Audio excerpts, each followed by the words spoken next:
I had been waiting for this day for months, maybe even years. My 18th birthday wasn't just another day on the calendar, it was supposed to be my declaration that I was stepping into adulthood, that I mattered, that I finally deserved to be celebrated. I had imagined the cake, the decorations, the laughter of my friends echoing through the living room, and even the proud, teary smiles of my parents. I had counted down every day, memorized every detail in my head, planned every outfit, every moment, but none of that mattered. Not today. It started like any other morning. I woke to the faint smell of pancakes and the soft hum of my parents' voices in the kitchen. There was a note on the counter, scribbled in my mother's familiar handwriting. "We'll talk later." At first, I thought it was a sweet message, a prelude to the birthday celebration. But when I got downstairs, I saw the storm brewing instead of the party I'd envisioned. My sister was there, her face red and puffy, stamping her foot like the world had personally wronged her. She was screaming about how unfair everything was, how she didn't get the new phone she wanted, how she hadn't been invited to some stupid sleepover. I tried to intervene, tried to explain that it was my birthday, that this wasn't about her. But my words bounced off her like water off glass. My parents, my own parents, looked at me and then at her, their expressions softening with pity, and then it hit me like a cold gust of wind: the party was canceled. All of it. My birthday, months of planning, excitement, and dreams, erased because my sister threw a tantrum and my parents decided it was easier to give in to her than to honor me. I didn't scream. I didn't cry, at least, not at first. I just stood there, frozen, feeling something heavy settle in my chest. It was a strange mix of shock, hurt, and betrayal. They looked at me as if I should understand, as if I should forgive them instantly for their decision. But how could I? I had always been the responsible one, the quiet one who helped with homework, remembered birthdays, cleaned up the messes. I had given so much to this family, and in a single moment, it felt like it didn't matter at all. I wandered into my room, closed the door quietly, and sat on the edge of my bed. I could hear them downstairs, still negotiating with my sister, trying to calm her tantrum. Every laugh, every sigh, every sound of compromise felt like another reminder that I had been erased from my own life. I remembered the nights I had stayed up crafting the perfect playlist, planning games, baking cupcakes in secret, imagining the smiles on their faces when they saw my effort. And now, none of it mattered. I was invisible. I looked around my room, the posters on the wall, the trinkets on my shelf, the tiny memories that had once made me feel special, and suddenly everything felt heavy. I realized I couldn't stay here, not like this, not in a house where I was so easily ignored. I packed a bag quietly, taking only the essentials: a few clothes, my laptop, some cash I had saved from my part-time job, and a notebook where I had poured my feelings for years. I didn't yell, I didn't slam doors. I simply made a choice that I had never thought I would. I was leaving. As I closed the door behind me for the last time, I felt a strange mix of grief and relief. I didn't know where I would go or what I would do, but I knew one thing clearly: I would no longer let myself be overlooked, ignored, or erased. And maybe, just maybe, one day they would realize exactly what they had lost.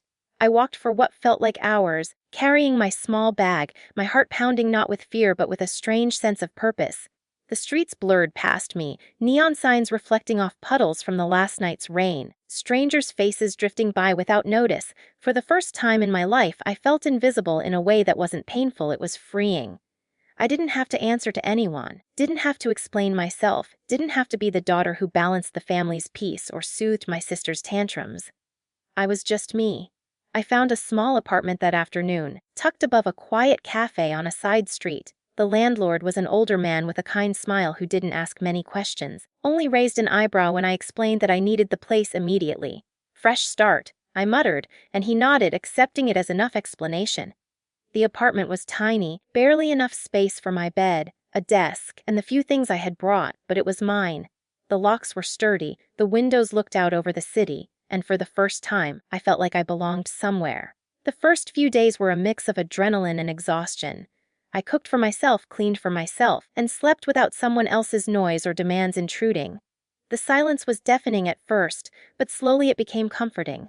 I wandered through the city streets, finding little pockets of freedom I had never allowed myself to enjoy before: secondhand bookstores, quiet parks, a small diner that let me sit for hours with a cup of coffee and my notebook. I wrote endlessly, pouring every bit of hurt, anger, and confusion onto the page.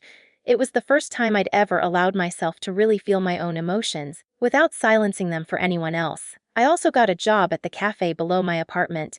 It wasn't glamorous and the pay barely covered the rent, but it was honest work. For the first time, I was earning something purely for myself, not for the family's convenience or someone else's happiness. The work was tiring, the hours long, but I didn't mind. I had something that mattered, something that reminded me I was capable of more than I had ever imagined. Each time a customer thanked me or smiled at my effort, I felt a flicker of the self-worth I had been missing for so long. At night I'd look out the window at the faint glow of my old neighborhood in the distance, my old life suspended there like a photograph I could never touch. Sometimes guilt would creep in, memories of my parents' voices, the sound of my sister laughing, the home I had left behind, but it was quickly replaced by clarity. They had made their choice. They had shown me where I stood. And now I was building something better. For the first time, the world felt like a place where I could belong entirely on my own terms. I began to notice subtle shifts in myself. I was stronger, braver, and more capable than I had realized. I could make decisions, solve problems, and handle obstacles without anyone's approval. Every night I returned to my tiny apartment exhausted but proud, feeling the faint thrill of independence I had longed for without knowing it. I was no longer the overlooked daughter, the quiet shadow behind my sister's demands. I was someone who could live and thrive, someone whose happiness didn't depend on being acknowledged or approved. And somewhere in the back of my mind, a quiet, simmering thought began to take shape. I didn't need to confront them. I didn't need to argue or beg to be seen. I would simply let my absence speak for itself. They had canceled my birthday, ignored my presence, and allowed their world to revolve around someone else. Now, I was free, and watching them realize what they had lost would be inevitable. From the outside, their life still looked perfect. Social media posts showed smiling faces at school events, my sister posing with her friends, my parents posing with their carefully curated smiles. But I could sense the cracks, small at first, almost imperceptible, until I saw them for what they truly were. I wasn't there to smooth over arguments, to pick up forgotten chores, or to remind my parents to pay the bills on time, and the absence was noticeable. I watched the subtle chaos unfold in the quiet way that only distance allows. The bills started piling up. Overdue notices appeared in the mailboxes I no longer collected. My mother, who had once relied on me to calm my sister's rages and organize the household, found herself constantly on edge. She snapped at small mistakes and overreacted to trivial inconveniences. My father, usually calm and steady, began to lose his patience, muttering under his breath, showing frustration over things that would have once been no problem at all. Their perfect little routine had depended on my quiet presence, and without me it was unraveling. Even my sister, the one whose tantrum had canceled my birthday, began to feel the consequences of her behavior. Without me to intervene, to clean up after her or excuse her outbursts, she encountered disappointment more directly than she ever had before. Her friends noticed her sudden irritability, teachers scolded her for being unprepared, and for the first time, she realized that the world didn't revolve around her demands. I didn't take pleasure in her pain. It wasn't malicious, but it was undeniably satisfying to see the chain reaction of responsibility fall on those who had made me feel invisible. Every post, every story, every update I saw from afar reminded me that I had created a life that existed entirely on my own terms. I was building, thriving, and learning. My parents were stumbling, fumbling, and slowly facing the reality that they had depended on me more than they had ever admitted. It was a strange mix of sorrow and vindication. I missed the people I had loved, but I also understood how much I had given, often unnoticed. And yet I didn't reach out, I didn't call, didn't text, didn't offer advice or guidance. I let them live in the consequences of their choices, watching silently from my quiet, independent life. Some days were harder than others. I imagined my mother realizing she had canceled the party I had dreamt of for months, that she had chosen my sister over me. I imagined my father trying to fill roles he hadn't realized needed filling. And sometimes in the late evenings, when the city outside my window was quiet, I allowed myself to feel a pang of grief for the family I had wanted and for the childhood I had been denied.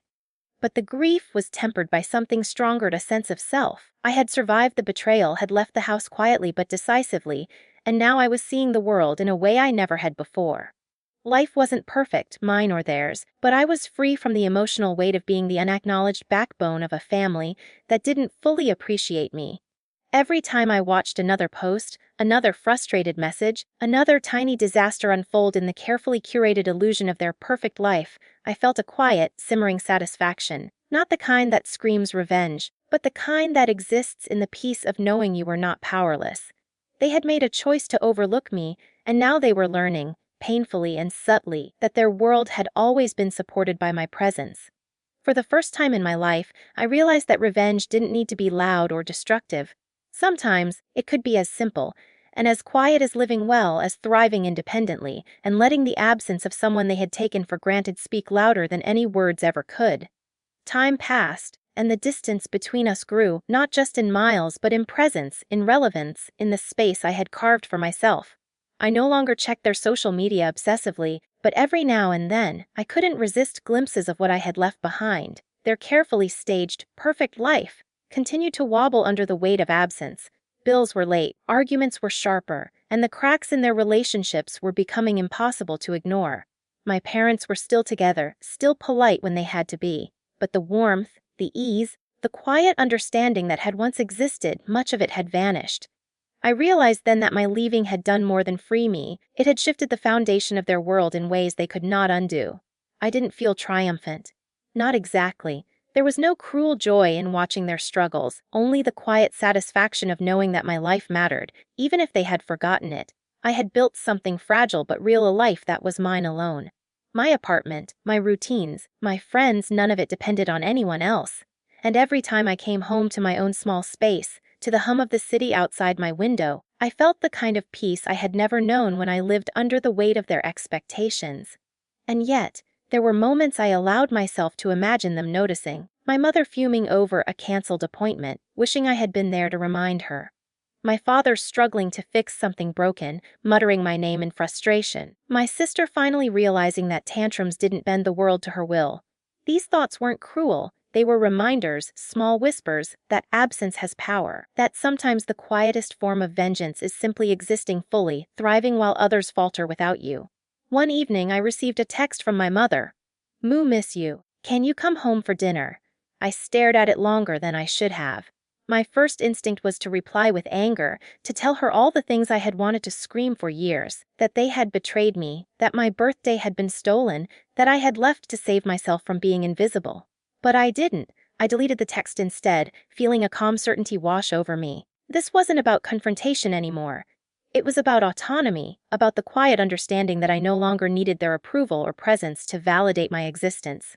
Instead, I made plans for myself that night. I bought a small cake, invited a few friends I trusted, and celebrated in my own apartment, laughing freely, decorating however I pleased, playing the music I loved. There was no pressure, no judgment, no reminders of the girl who had once been ignored in her own home. The night was warm, filled with the kind of joy that is impossible to manufacture when it depends on someone else. From afar, I could imagine my parents noticing that their daughter wasn't there, that she was no longer part of their carefully controlled routine.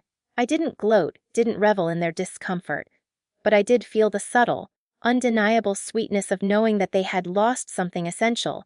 They had treated me as invisible, and now they were forced to see the truth. I was someone who mattered. Even if they could not appreciate it, even if they never apologized, I was no longer bound to them. I had claimed my life, and in doing so, I had reclaimed my worth. By the end of that night, I sat alone on my balcony, the city lights sparkling below, feeling a sense of quiet triumph. Revenge, I realized, was never about destruction, it was about reclamation. I had taken myself back from a family that had failed to honor me. I had grown stronger, braver, and more complete in my absence. And as I breathed in the cold night air, I understood something profound. Sometimes, the sweetest vengeance is simply choosing yourself and refusing to be invisible ever again.